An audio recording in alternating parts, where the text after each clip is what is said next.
Now, this show caused a little international ripple last week by highlighting potential Russian connections to the Epstein cabal. The possibility of a KGB connection was then raised by the Polish Prime Minister, Donald Tusk.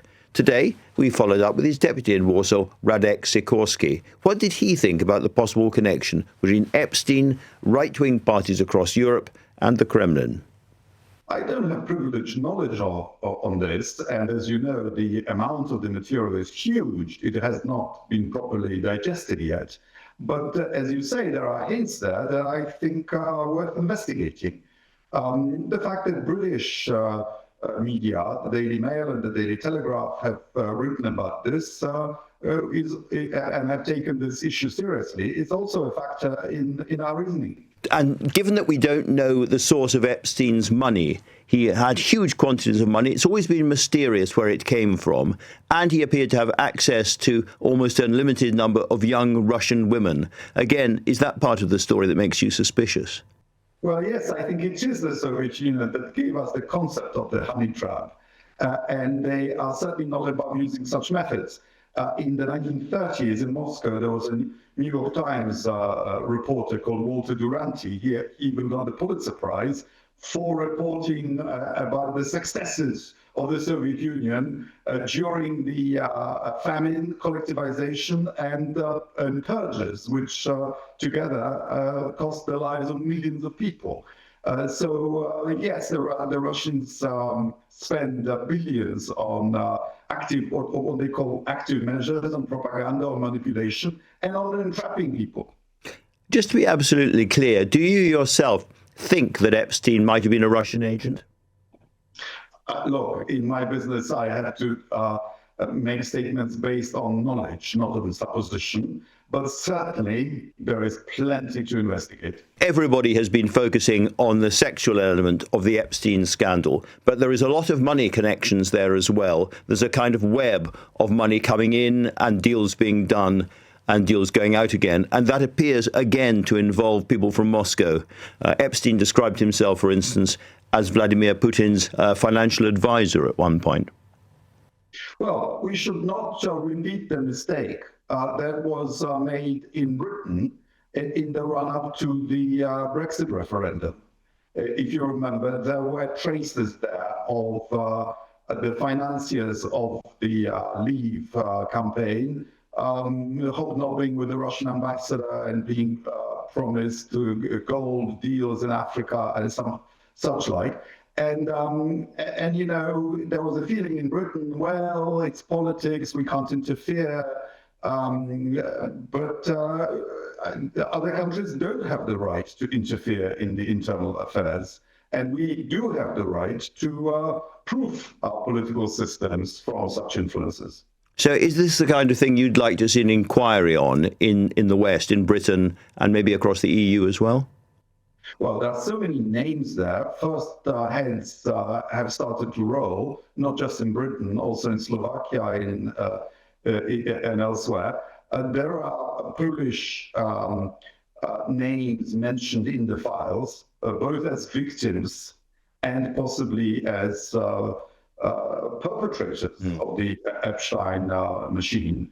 And therefore, there are legitimate reasons for our Justice Ministry to investigate this. And I wish others would do the same, because it's a heinous thing that those people did, and they should not be. And only one person has so far, well, two, Epstein himself, obviously, but only one other person has so far been punished.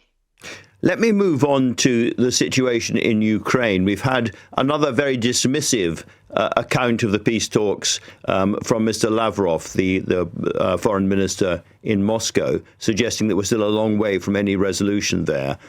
Donald Trump seems to be throwing his last cards down on this as well. What do you feel the next few weeks and months are likely to tell us about the Russian attitude to some kind of peace deal? I didn't share the enthusiasm and the conviction that the war is about to end, because I think the Russians have been quite consistent in demanding Ukraine's capitulation. And those are not the terms on which Ukraine can agree, and those are not the terms that I think we want this war to end.